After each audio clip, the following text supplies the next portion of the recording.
وأشهد أن سيدنا وأستاذنا وعظيمنا وقائدنا وقدوتنا ومخرجنا من الظلمات إلى النور سيدنا ومولانا محمد رسول الله طه أعز الله جاهه إلى الأمة أتاها أبو الزهر البتول نبي قد تملى على الدنيا تجلى عليه الله صلى فأدم صلاتك على الرسول. نعم، أدم صلاتك على الرسول صلى الله عليه وسلم لتسعد دنيا وأخرى. إذا ضاقت بك الأحوال يوما فبالأسحار صل على سيدنا محمد يجازي الله رب العرش عشرا على عبد يصلي على سيدنا محمد، وفي 100 يصلي الله 1000. فعجل بالصلاة على سيدنا محمد ولا تترك رسول الله أبدا، فما أحلى الصلاة على سيدنا محمد. اللهم صل وسلم وبارك عليك يا سيدي يا حبيبي يا رسول الله، وعلى آلك وصحبك ومن سار على نهجك واتبع طريقك وقتفى أثرك دوما إلى أن يقوم الناس لرب العالمين. أما بعد، فيا أخوة الإيمان والإسلام، بداية الوصية، وهي وصية الله تبارك وتعالى للعالم أجمع. ولقد وصينا الذين أوتوا الكتاب من قبلكم وإياكم أن اتقوا الله، فتقوى الله خير الزاد الأخرى، وعند الله للأتقى مزيد. إخوة الإيمان والإسلام، وعن الزمان ومكانته في القرآن والسنة يكون حديثي معكم اليوم بمشيئة الله تعالى. الزمان إخوة الإيمان والإسلام ينقضي سريعا، والعمر يفنى وكل شيء ينتهي. ها نحن الآن على مشارف عام ميلادي جديد، والإنسان منا للأسف الشديد يحزن لنقصان ماله ولا يحزن لنقصان عمره، فكل لحظة تمضي عليك هي من عمرك. نعم أخ الإيمان والإسلام، ولقيمة هذا الوقت أقسم ربنا تبارك وتعالى في آية كثير من آيات القرآن بهذا الوقت. سبحان الله، ربنا يقسم نعم بهذا الوقت ليعلمنا عظمه ومكانته. يقول ربنا والفجر، يقول ربنا والضحى، يقول ربنا تبارك وتعالى والليل، يقول ربنا والعصر. ربنا تبارك وتعالى يقول: وهو الذي جعل لكم الليل وجعل الليل سبحان الله لتسكنوا فيه والنهار مبصرا. ربنا تبارك وتعالى يقول: تبارك الذي جعل في السماء بروجا. سبحان الله، تبارك الذي جعل في السماء بروجا. سبحان الخالق سبحانه وتعالى يؤكد لك ويعلم لك أن تتأمل جيدا في كون ربك تبارك وتعالى. تبارك الذي جعل في السماء بروجا وجعل فيها سراجا وقمرا منيرا، وهو الذي جعل الليل والنهار خلفة لمن أراد أن يذكر أو أراد شكور. الليل والنهار كل شيء آية تدل على الواحد القهار تبارك وتعالى. ورسولنا المصطفى صلى الله عليه وسلم أيضا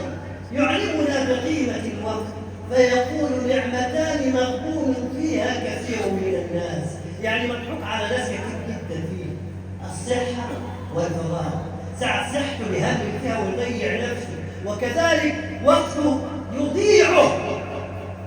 يضيع هذا الوقت وهو مسؤول أمام ربه عنه. ده أنت هتتمنى وهتندم وتقول يا ريت يا ريت، وساعة الندم ما بينفعش عليه. الإنسان منا يندم في موقفين اثنين: يندم على الوقت عند موته، سبحان الله، عند الموت نعم والله الذي لا إله إلا هو، اسمع إلى ربك وهو يقول: حتى إذا جاء أخذه الموت قال رب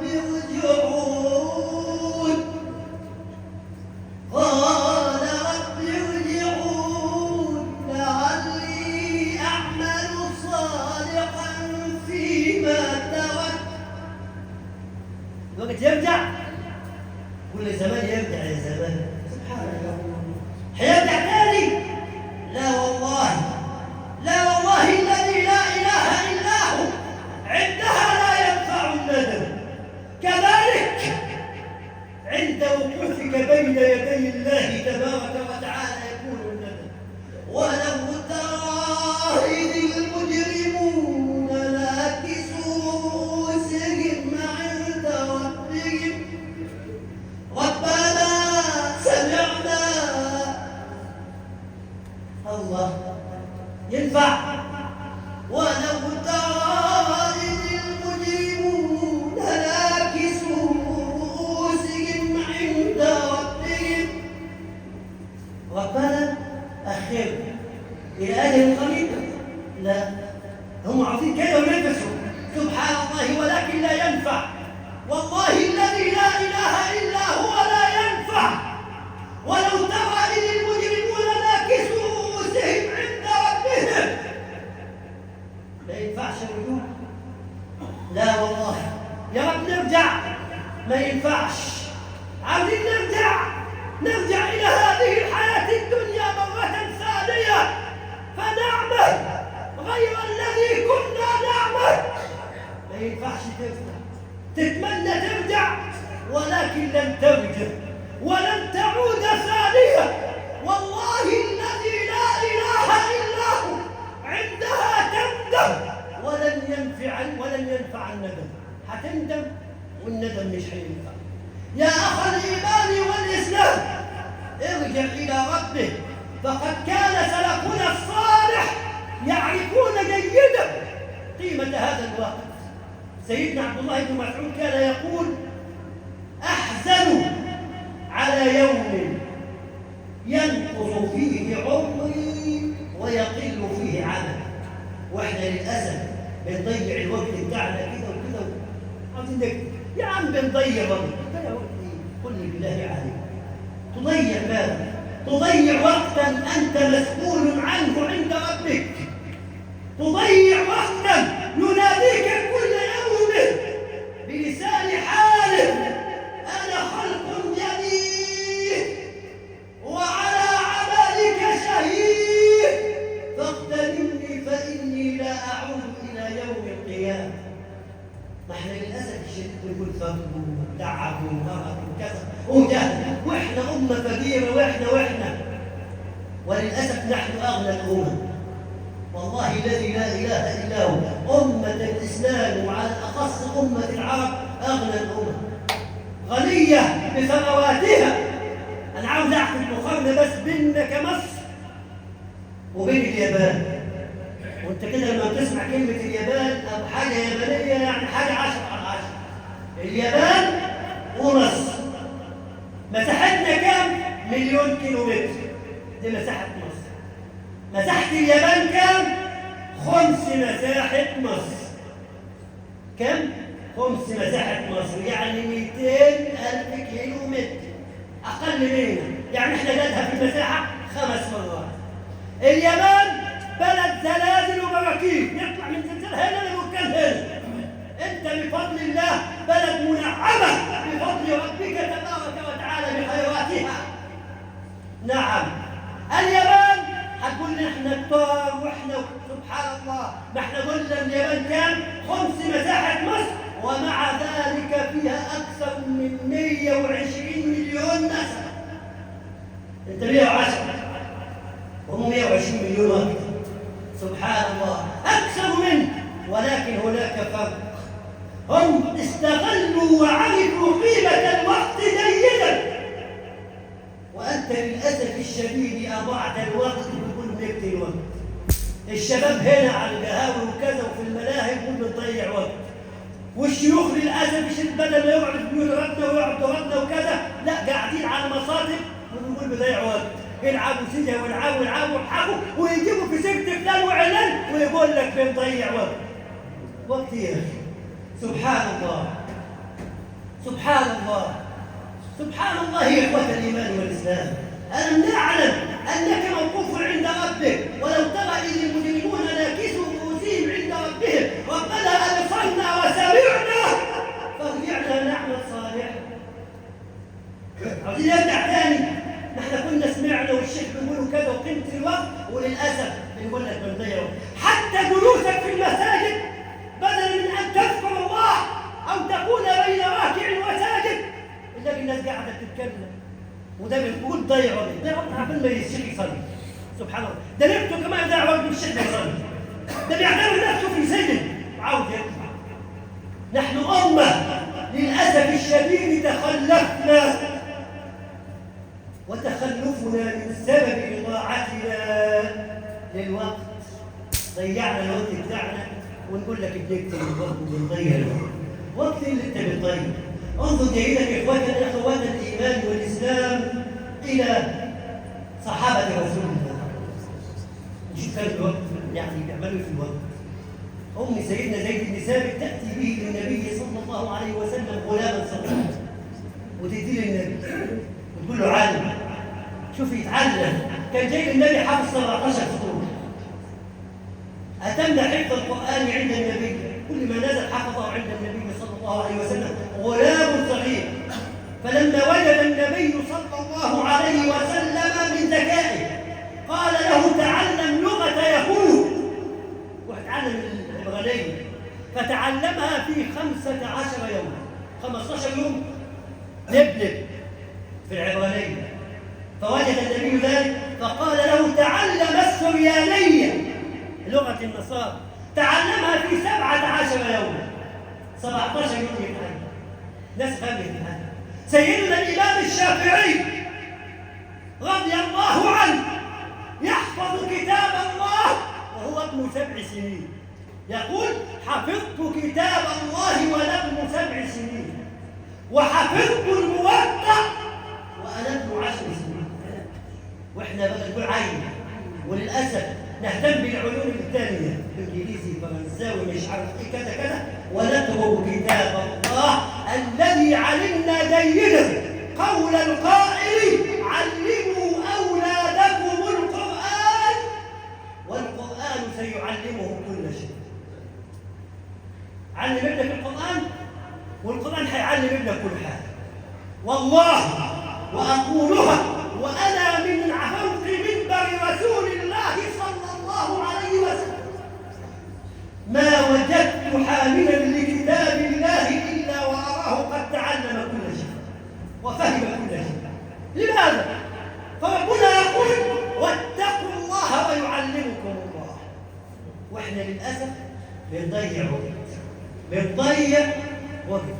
يا أخوة الإيمان والإسلام، هيا بنا حتى نسود كما ساد الأولون. علمنا من قبل أن الأولون سادوا في 150 سنة بس. في 150 سنة كان العالم كله ملك للمسلمين. 150 سنة بس كان العالم كله ملكا للمسلمين. ساد المسلمون الأول وقال، وإحنا للأسف عدنا عبيد غير المسلمين، عبيد الشهوات، عبيد الملذات. هم يسمعوا لنا ويضحكوا علينا واحنا عبيد لشهواتنا. اخترعنا حاجه، عملنا حاجه، حتى الاشياء منا يهجر ويبتعد بعيد ويمشي. حتى المخترعون منا ما بيعيشوش معانا. سبحان الله. اين امه الاسلام؟ اين قوه الاسلام؟ اين عود المسلمين الى دينهم؟ يا أخوة الإيمان والإسلام لا نقول فقرا ولا جهلا، بل نقولها تضييعا للوقت، إنما نحن فيه بسبب تضييعنا للوقت. لو نظرنا للصين واليابان والدول دي كلها ما بتضيعوش وقت، واحنا بنضيع. وتضييع الوقت تضييع حياة، بتضيع عمرك، ضيع عمرك أخ الإيمان والإسلام. ألم تسمع قول القائل الوقت كالسيف إن لم تقطعه قطعك؟ ألم تسمع قول من قالوا من جد وجد ومن زرع حصد؟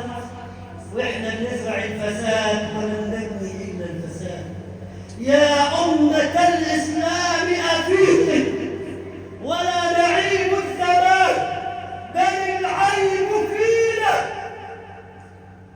العيب فينا نعيب زماننا والعيب فينا، وما لزماننا عيب سوانا. أبدا إحنا العيب مش زمان العيب أبدا. ونشكو دهرنا والدهر يشكو، ولو نطق الزمان به هدانا. وليس الذئب يأكل لحم بعض ويأكل بعضنا بعضا عيانا. الديابة ما بتاكلش بعضها واحنا عمالين ناكل في بعض ونهوي في بعض. ده على القهاوي بيشتغل مع ده عشان فلان ميسي ومش عارف مين وده غلب ودي ما غلبش. لا احنا وتلاقي الشكل ده ونضيع 3-4 ساعات في كلام فاضي. ده قاعد يجيب سيره فلان وسيره علان ودي جت راح مرت مين ودي بنت مين. ضاع الوقت كله بيحصل والله يحدث.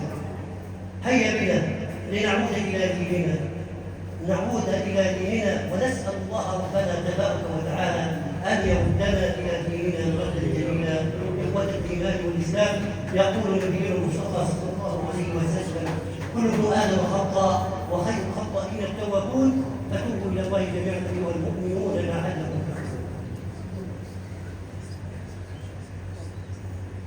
تفلحون.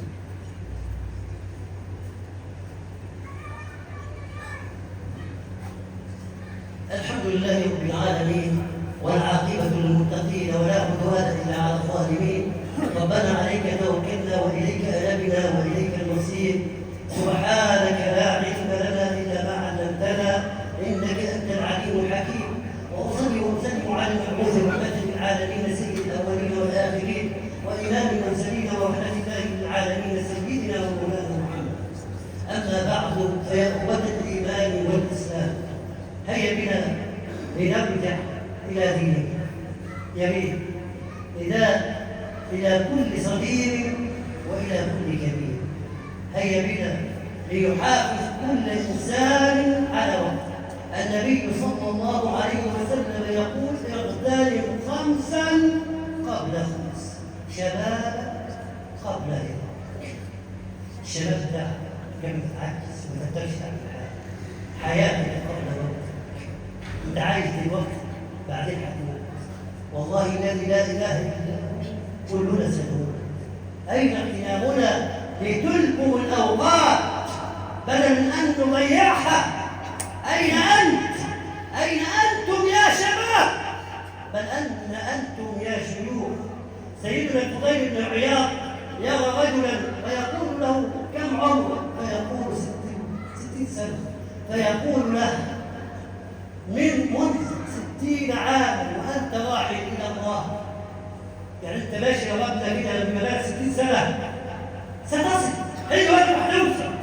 فيقول الرجل انا لله وانا اليه راجعون. احنا كلنا هنموت. قال اتعرف معناها؟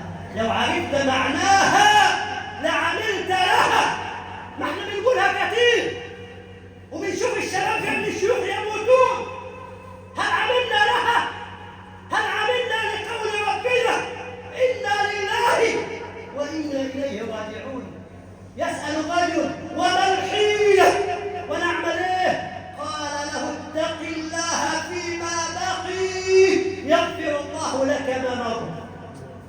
انت جاوبنا في اللي باقي، انت جاوبنا في اللي باقي، يغفر لك ايه؟ ما مضى. واحنا للاسف يا عم ربنا هيرحم يا عم، للاسف كلام كتير جدا ونقعد نضيع. انت راصد يا رب، والله سنحاسب، والله سنحاسب. افحسبتم انما خلقناكم عبثا وانكم الينا لا ترجعون. هي الحكايه لعبه وانت مخلوق عشان تضحك على نفسك؟ يا اخ الايمان والاسلام ارجع الى مولاه، ارجع الى خالقه، ارجع الى ربك، فوالله الذي لا اله الا هو لا ينفع عندها الندم. وفقني الله واياكم الى هداه، وجعلني واياكم من اهل تقواه، وجعلني واياكم ممن يستمعون القول فيتبعون احسنه. نرفع كف الضراعه لله رب العالمين في هذا اليوم، وندعو الله ان تكون هذه هي ساعه الاجابه. اللهم اجعل هذه هي ساعه الاجابه، اللهم اجعل هذه هي ساعه الاجابه. ارفع اللهم مقتك وغضبك عنه، اللهم ارفع مقتك وغضبك عنه، اللهم ارفع مقتك وغضبك عنه. آت اللهم نفوسنا تقواها وزكها أنت خير من زكاها، أنت وليها ومولاها. اغفر يا ربنا للمسلمين والمسلمات والمؤمنين والمؤمنات الأحياء منهم والأموات، إنك يا ربنا سميع قريب مجيب دعوات.